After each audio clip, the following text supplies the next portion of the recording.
Thanks for listening to Other People's Flowers. If you'd like to have your work featured on the program, please send it to editor@otherpeoplesflowers.com. We hope you enjoyed this episode. We Don't Do Catholics Here by Jemma Prandial. No, we don't do Catholics here. The nurse, starched white uniform, pressed hat angled on her greying hair, stockings with a black line running down the back of the leg, and plain flats, spoke the sentence like it was dogma. They didn't do Catholics there. They didn't do any religion there whatsoever. She'd been addressing an outpatient, a wiry Ethiopian girl with the early onset of scabies going down her left leg. She'd asked what religion the mission was. Were there Catholics there? And the answer, given by Mrs. P, was no. They didn't do those there. Alfred watched the confused girl twist in pain as Mrs. P sunk a gauze swab into her paling flesh, and then layered more gauze and zinc tape on top to create a bandage. Once the dressing was done, the girl jumped off the wooden chair and scampered out of the yard and into the street and away.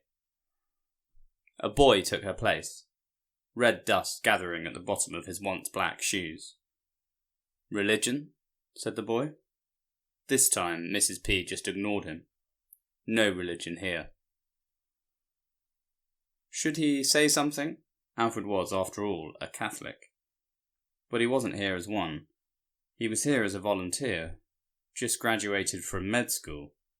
He wasn't supposed to be questioning the religious values of a non-religious organisation. He was supposed to be offering medical assistance. Only Mrs. P didn't need it. Mrs. P hardly needed anything at all.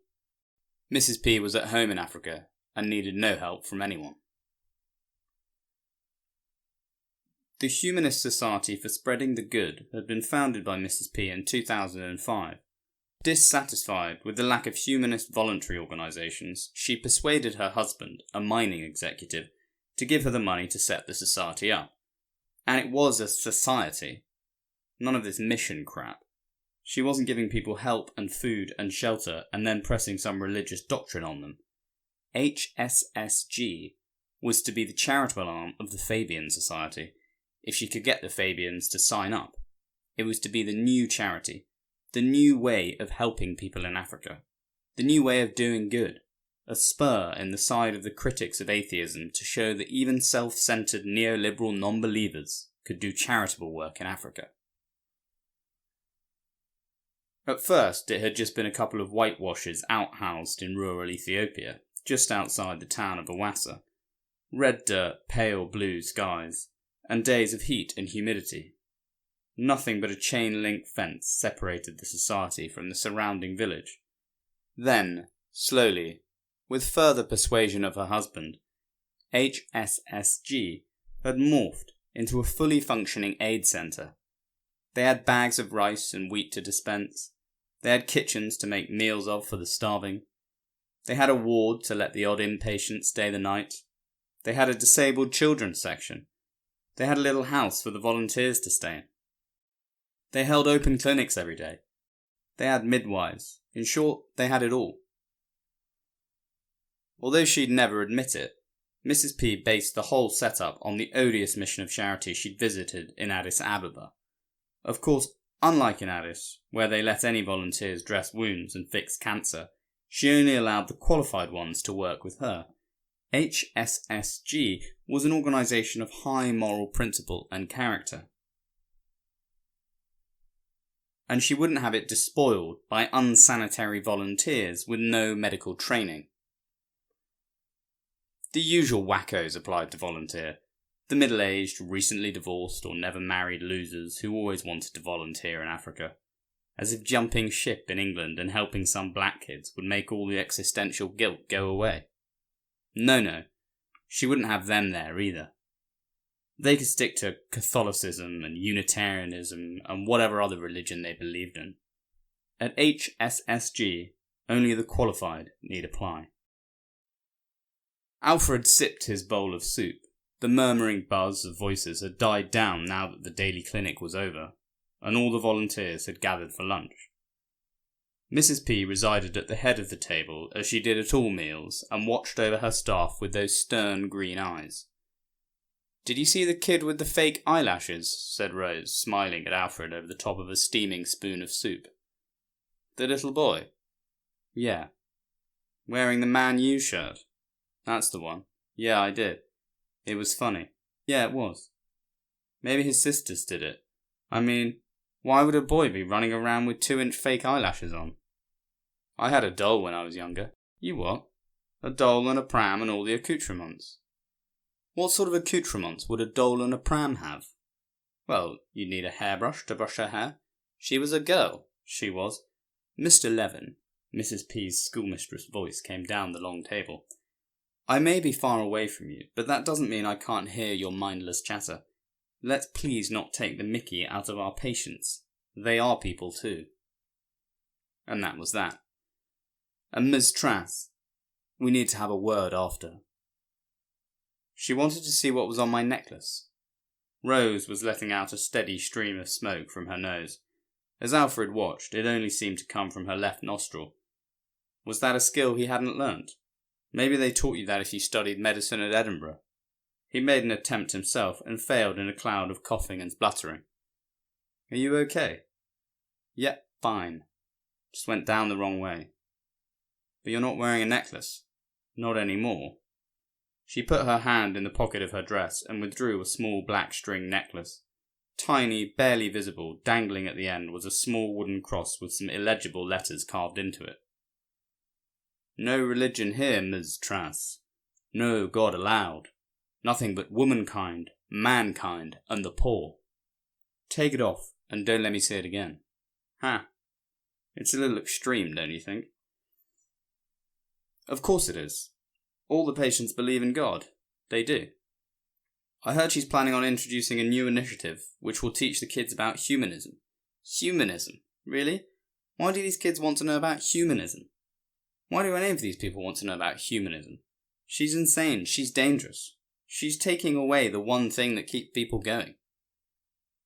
"But we're both here." "Yes, we are." Yes, they were. Rose had 2 months left, and so did he. After that, who knew? She would rush back to England, and he'd be back in London, single, alone, and facing a life of fixing people, diagnosing people. Not really fixing anyone at all, just telling them the bad news. He took his phone out and photographed her in her pale blue dress. "What are you doing?" she smiled. "For the memories." "Send it to me." "Sure." They dropped their cigarettes and went back inside. "I'm the punctual gangster, the tight-lipped swearer, the honourable mofo, the safety-first daredevil, the easy-going pimp, the rustled-up pompadour-haired rocket boy." "I'm not sure about the last one." "What? Why?" "Well, you go through all these oxymorons, it seems, and then just this random one on the end. Not sure it makes any sense." David Fury was the resident poet. There's always one. Every place you go in Africa that takes volunteers, one of them will always be a drop-out itinerant poet, using his or her lyrics to bring justice to the world. "Well, man, you're right." He seemed genuinely disappointed. "What about silent rapper?" Yeah, I like that, bro." Fury scribbled something down in his moleskin and set it down on the plastic table. Okay, listen up everyone, please." Mrs. P came marching in her efficient way. She took her hat off and clutched it in front of her. "Is everyone here? Where's Rose? There you are. Please sit, Ms. Trass. Now, I know you might have heard the rumours about the incursions in the north. Now, I must be the bearer of bad news, I'm afraid. It looks like they're getting worse. There was an attack in Awassa just last night. I don't want anyone to panic, but we may have to leave here on short notice." She struggled to get anything more out. All the volunteers looked at her blankly. Their news came in dribs and drabs from the one afternoon they might spend at the internet cafe. Incursions in the north. Alfred had read an Al Jazeera article about them, but this was a big country. Islamists wouldn't come marching down here. Besides, the article had suggested it was all under control. The FCO had warned against travel to the north, but nothing about visiting the country. They were safe. There's an extremist spirit coming, continued Mrs. P. I don't want any of you to panic, but just be prepared, okay? You could see her dreams crashing down as she spoke. Once again, religion was going to ruin her plans for humanism, for something better for suffering people. Mrs. P. strolled out, clutching her hat in front of her like a votive offering. The volunteers looked at each other, at the walls, at the table, at the pale blue sky outside. Well, I'm done then, bro, said David Fury. No point kicking around here waiting to become some jihadi's plaything. No way I'm going to be wearing an orange suit and having my fucking head cut off. No way, bro. I'm young. I've got stuff to give to the world. He went out, shaking his head and muttering to himself. Two women, sisters, looked at each other and walked out as well. That left a Madame Bremen from Toulouse, who never spoke to anyone, and Alfred and Rose. It wasn't clear if the madam had understood. She remained seated, staring out of the window. Pussy, said Rose. Who? Fury. All Yanks are the same. First sign of a little bit of trouble, and they call the embassy to come rescue them. Pathetic. It is a little worrying. Hardly. You're clearly not a vet. Vets know that a little trouble in the north is hardly a problem. This country's half the size of Europe. The north's a long way away. You're not a vet either. A veteran, you tool. Oh, true. In no time at all, they saw David Fury marching out across the small courtyard that separated the volunteers' housing from the rest of the compound. Backpack half the size of him, smaller backpack on his chest like he was carrying a baby. Timberland laced the whole way up. Hat and sunglasses on, combat trousers that turned into shorts half undone at the knee to let the air in, ready to rock. Rose hung her head out the window. Where are you going? I told you, I'm getting the fuck out of here. The reports of combat in the north were not as harmless as everyone had hoped. Within 3 days, fighters were attacking the city of Harrar, supposedly the country's second city. The southwestern tip of the country had also had some minor incursions, but it wasn't clear if they were related to the ones in the north. I'll never leave, said Mrs. P in her laconic voice. Never, never, never. Not so laconic. Alfred, Rose and Madame Bremen were the last remaining volunteers. The patients kept coming as if everything was normal. My husband's threatening to leave soon, but I won't do it. I just won't. Rain was coming on the clouds, thick and grey with the African heat. The red earth had turned mauve. Solitary acacias and unidentifiable shrubs whistled in the gentle wind. Who do you think she prays to? Said Rose when she'd left. There were 10 patients remaining, and they changed their dressings methodically. Maybe it's like an AA thing. You just pray to a higher power or whatever. But according to her, there is no higher power. Well, she should probably hope for one now, he paused. And our arrangements? What about our arrangements? Should we prepare to flee? She remained silent, focusing on pressing gauze into a man's gangrenous leg. She didn't notice the way he winced and shivered with pain as she wrapped zinc tape around him. Well, should we? He asked again. Light droplets of rain began to fall. I suppose so. You're wearing your cross again? Yes. Mrs. P can't stop me now. They all piled into the white Toyota Land Cruiser, rolled the windows up while Mrs. P gathered the last of the supplies she thought they'd need. Sanitary towels, apparently personal hygiene was essential, but a third spare tar or jerry can of water was not. There was no use arguing though, it was Mrs. P's car after all. Right, I'll drive first, then we'll take it in turns. I assume everyone has a driving licence? They were heading to the capital. Within 5 days the country had turned into a shadowy war zone. People were dying, but where? People were being displaced. People were going missing. 4 white Red Cross workers had been abducted. A beheading. It was all too much. They closed down the clinic, locked it up, hid the supplies, and were heading north to the capital. From there they would seek embassy assistance. Repatriation was being offered to all Western aid workers. Time to go. They would be heading cross-country, the roads were too dangerous. There was a route you could take, less travelled, across the barren southern plains until you hit the main road into the capital. If they were lucky, they'd get through without incident. Red, clay-brown earth, shrubs, bush, endless bush, the calm purr of the Toyota, dust kicking up and staining the sides. They travelled for 11 hours before taking a break. Each of them drove for 2 hours each. Rose drove the last stretch with Alfred sitting next to her. "I think they're asleep," said Rose. She took her cross out and began fiddling with it, clasping it in her teeth and running it up and down the thin leather string. "I've said a Hail Mary every hour since we left." She released the necklace, letting the wooden cross dangle down over the steering wheel. "Have you prayed? Do you pray? Do you even believe in God?" "I do. I don't pray. I have now, but I do believe in God, just not the God they tell you about." "What God do you believe in?" They were driving over a field full of small dips and troughs. The car went up and down like a roller coaster.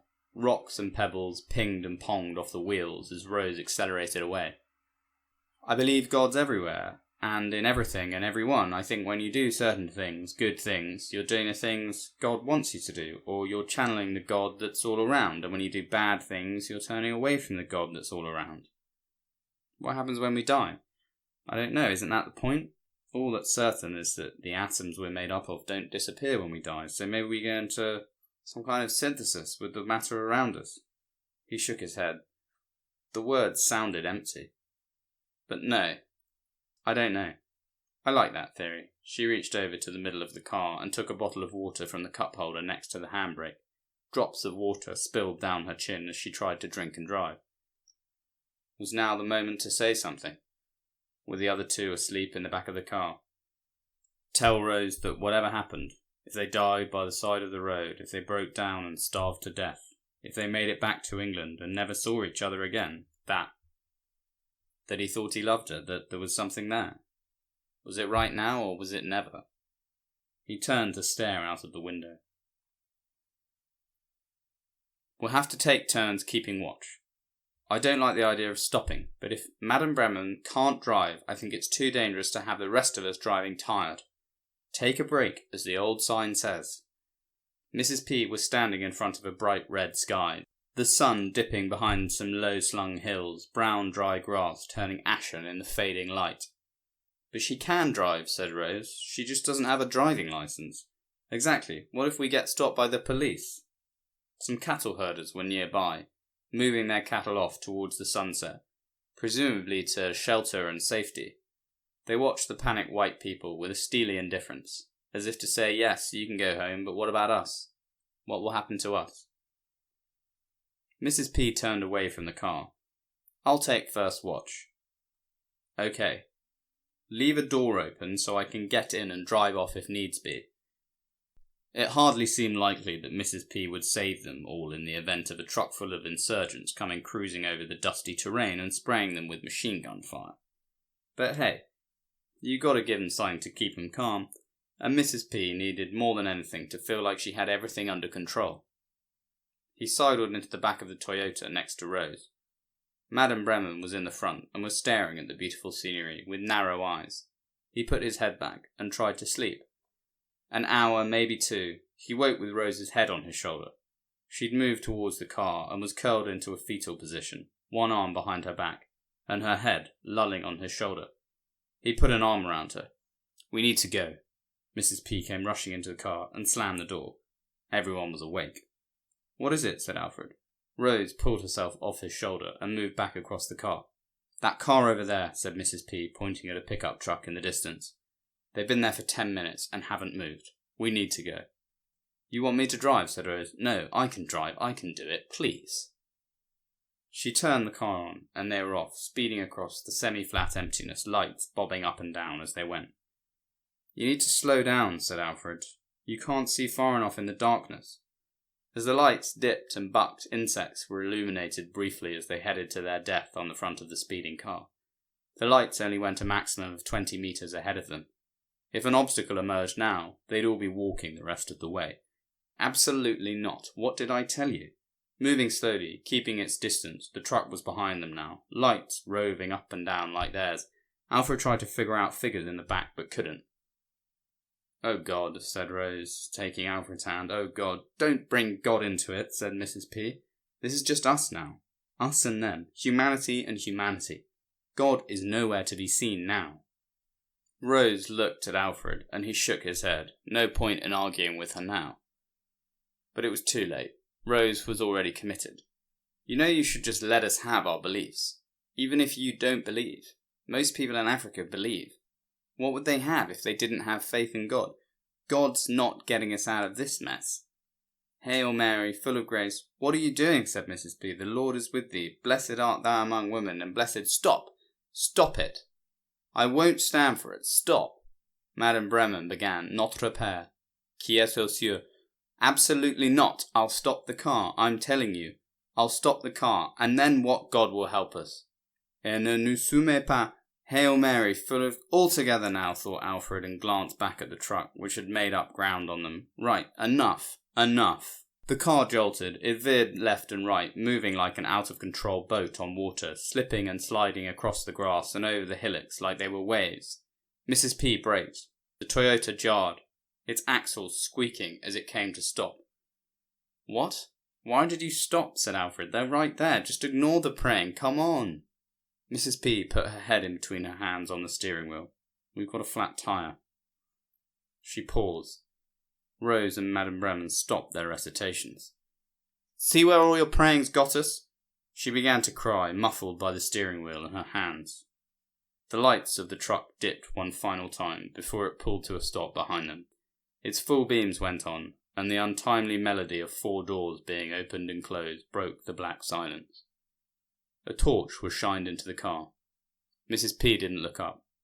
Madame Bremen was looking down. Rose still clutched Alfred's hand. A torch was shone into the car. Mrs. P didn't look up. Madame Bremen was looking down. Tap, tap, tap went the end of the torch against the window of the driver's seat. Mrs. P remained motionless. Tap, tap, tap. Tap, tap, tap. Gathering herself, wiping her eyes, Mrs. P looked up. She pressed the button to open the passenger window. "Everything all right?" said a voice behind the torch. "Please don't hurt us," said Mrs. P. "Why would we hurt you?" A light chuckle followed. "We're just trying to get to the capital, please. Need some help changing the tyre?" Shortly they were all outside the car, helped by the 4 men who worked for the Red Crescent to change their flat tyre. The jack went under the car went up, the wheel came off, and the spare was on. They'd been at their nearby aid station when some passing shepherds had told them that 4 white people were driving around open country in a Toyota Land Cruiser. This, one of the men says, was not the place to be driving at night. Islamists had been seen in the area, and really what they should do is head east and then north, and they'd be in the capital within 4 hours. Did they want an escort? Certainly. The Red Crescent workers followed them as far as the main road into the capital, gave them a flash of their lights, and headed in the opposite direction. Dawn was breaking as they drove the last 40 kilometres into the capital. The lights scattered across the empty 2-lane road, illuminating the bush and the odd cat's eye in the middle of the road. Mrs. P drove the whole way. They all sat in silence. Rose had long since released Alfred's hand. He tried to make eye contact with her, but she was looking out the window, her body turned away from his. Within 2 days he was on a plane. They were all on a plane. Madame Bremen to Paris, Mrs. P, Alfred and Rose to London. HSSG had had to shut down as the country descended into murder and chaos. Rose returned to her boyfriend and married him the following spring, and Alfred soon forgot about her. Mrs. P, well, who knows? Other People's Flowers was produced by Hugo Gibson, Chris Camon-Vutitam, and Hamish Adam Kans. If you'd like to have your work featured on the show, please send it to editor@otherpeoplesflowers.com. Thank you for listening.